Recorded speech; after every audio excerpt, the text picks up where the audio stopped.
Sveiki visi, žiūrintys naują laidą Kaimo akademija. Nuo šiol kiekvieną sekmadienį kviesime visus besidominčius kaimo gyvenimu, dirbančius ir kuriančius kaime. Pusvalandį skirsime kaimo aktualijoms, suteiksime galimybę mokyti ir mokytis, pasakosime apie sudėtingus ir paprastus dalykus. Tad laukiame jūsų dėmesio kiekvieną sekmadienį 8:30. O pirmojoje laidoje lankysimės Aukštadvario kaimo bendruomenėje, kurioje gausu aktyvių narių, kuriančių alternatyvų verslą kaime. Sužinosite apie pakeitimus kaimo plėtros programoje, pagal kurią šiemet europinės paramos daugiau bus skiriama jauniesiems ūkininkams, alternatyviam verslui. Taip pat pasakosime apie tai, kaip kuriamas ūkininkų ūkis ir kas pasikeitė nuo to laiko, kai buvo registruojami pirmieji ūkininko ūkiai. Pusvalandis su mumis jums bus tikrai įdomus ir naudingas.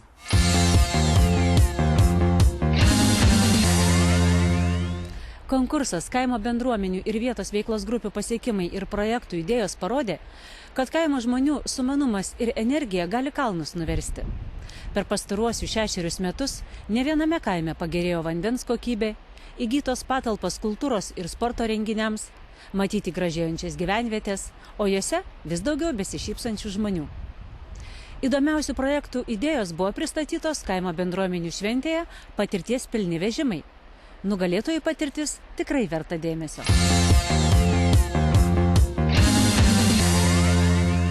Konkurse dalyvavo 32 bendruomenės, pateikusios per pastaruosius 6 metus įgyvendintus projektus. Iš jų buvo atrinkti 5 geriausi. Bendruomenės jau rado savo nišą, visuomenė, kaimo žmonės, jomis pasitikė. Ir štai šie projektai, kurie daromi, taip vadinami iš apačios, mano manimu, davė visai naują impulsą viso kaimo gyvenime. Anksčiau visos programos buvo tai daugiau ūkio modernizavimas, štai pagaliau yra atsisukta į žmogaus gyvenimą. Kauno rajono Ežerėlio bendruomenės nariai visose renginiuose sulaukė išskirtinio dėmesio. Tikriau, jų įgyvendintas projektas Saugi kaiminystė – tvirta bendruomenė. Jis vykdomas jau 2 metai. Pasak ežerėliečių, ne vien policija ar vietos valdžia atsakingos už gyventojų saugumą.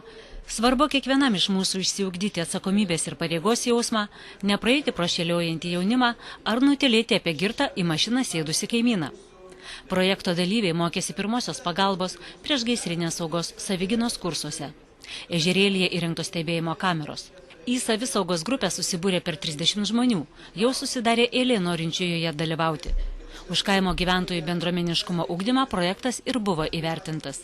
Pagal projektą turėjo būti 15 narių ir iš tikrųjų tai labai netgi bijojau, kaip tai reikės surinkti, nes buvo pavesta man surinkti tą grupę žmonių. Bet šiai dienai iš tikrųjų labai džiaugiuosi, nes turime 38 jau narius ir dar 6 kandidatus. Tai, matot, tai rodo, kad iš to darbas vyksta ir jisai vyksta gan sklandžiai, vaisingai. Štai, nuginkluotas ir visai nepavojingas. Несмотря на то, что молодежь уходит из сельской местности в большие города или ту же самую Ирландию уезжает, что молодежь на селе тоже довольно активна. Но, к сожалению, у нас, может быть, если так сравнить с Литвой, не так уж большая помощь, именно финансовая помощь от нашей власти для общественных организаций.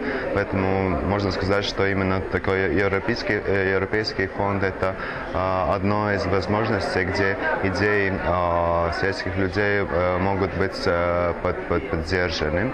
Smalininkų bendruomenės centras buvo pirmasis Lietuvoje įgyvendinęs alternatyvios energijos projektą. Bendruomenės aktyvistai parengė vėjo jėgainės statybos projektą ir įgyvendino jį padedami Jurbarko kredito unijos. Jie vienintelė sutiko kredituoti iš pradžių labai rizikingą atrodžiusi projektą. Jėgainė pradėjus veikti visų pajėgumų, bendruomenė kasmet tikisi gauti po 100 000 litų pajamų ir jas naudoti smalininkų poreikiams. Žemaičių Kalvarijos gyventojai, saugodami kaimo tradicijas, bendruomenės centrą pavadino senuoju kaimo pavadinimu – Gardai.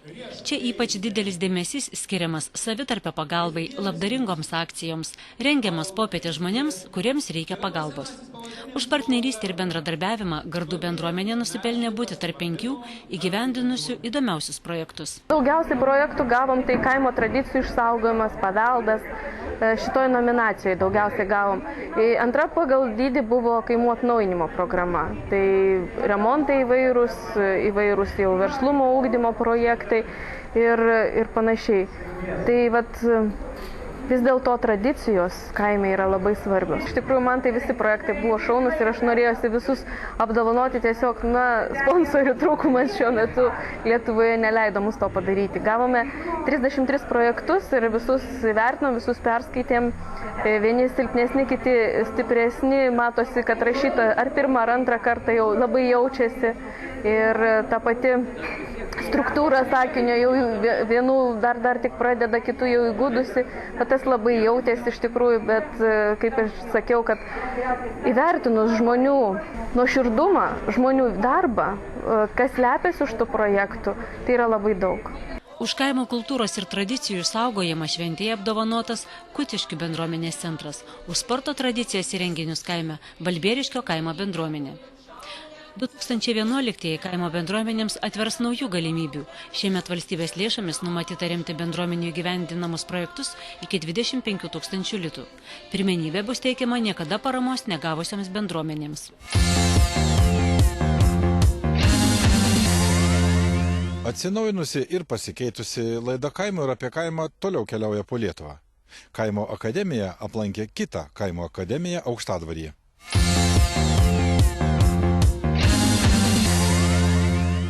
Trakų rajono Aukštadvario miestelio centre viename iš gražiai tvarkomų namų didelis susirinkimas. Iš aplinkinių kaimo ir gyvenviečių į svetingus Reginos Zabarauskienės namus susirinko įvairių amatų atstovės. Visas būtų sunku ir išvardinti, o kur dar senolių palaikymo komanda. Susirinkimo proga gautas tautinio paveldo sertifikatas ir bendruomenę vienijančios organizacijos Kaimo akademijos pristatymas.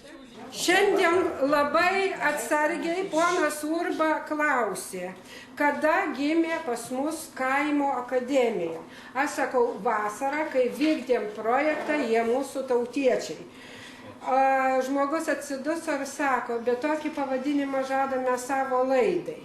Tai dabar klausimas, ar jie prašys mūsų patento, ar kaip, kad suteiktume mes, kad bus dvi kaimo akademijos. Viena didžioji per visą Lietuvą ir šiek tiek mažesnė pas mus. Tai man iš karto reikia atsakyti. Tai va, dabar aš Kaip moteris, dabar klausykit visi. Aš dar neparašiau atsakymų, bet manau, kad mes draugausim. Kaip draugauja šeimom, namais, kaimais, miestelis galim draugauti. Tuo labiau dvi akademijos, nesusitiksim tikrai. Susirinkėme netruko vietos ir dalykiškumui. Mat šių namų šeimininkiai Reginai Zabarauskieniai už ypatingo recepto mėlynį pyragą skirtas pirmasis rajone tautinio paveldo sertifikatas. Ta proga Janina Mandeikienė įteikė ir Kaimo akademijos firminę nuotrauką.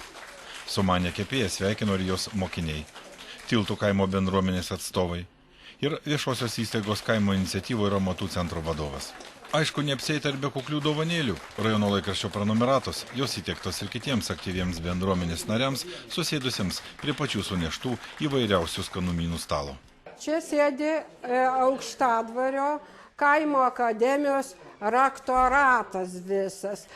Kiekviena moteris gali atsidaryti savo privačią mokyklą ir kažko išmokyti mūsų kaimo, mūsų krašto žmonės. Net ir jeigu kiekviena atidarytų edukacinės klases, būtų ką mokyti.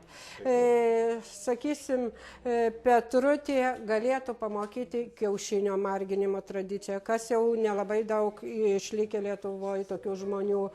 Jadvyga žolininkė, Nijolė galėtų išmokinti savo meno, tai yra būrimo meno. Aišku, turim ir kepėjų. Grikių pyragus kepanti turbūt vienintelė, tai Stanislava Karpovičienė, duonos kepėja, Zofija Beciūnienė. Turim poetų, turim mokytojų, visokių specialybių žmonių. Kadangi šiandien kalba eina apie pyragus, degustaciją pravedėm pyragų, tai galima pamatyti, kaip pati Regina, kuri gavo pirmoji mūsų rajone sertifikatą, kepa tuos pyragus ir kaip moko mergaitės. Kaip ir dera uoliom mokinėm, jos jau pasiruošusios pažinti senolių kepimo paslaptis. Ir mokytoja šalia patyrusi pati namų šeimininkė, ką tik gavusi tautinio paveldo sertifikatą. Aišku, pirmosios užduotės nesudėtingos. Reiškia, tešlai pilame pieną, maišom kiaušinius, pilame miltus, cukrų. Tai kas čia dabar išeis? Ir išeis tešla. Dabar mes turime tešlą, taip? Dabar iš tos tešlos mergaitės formuos žagarėlius.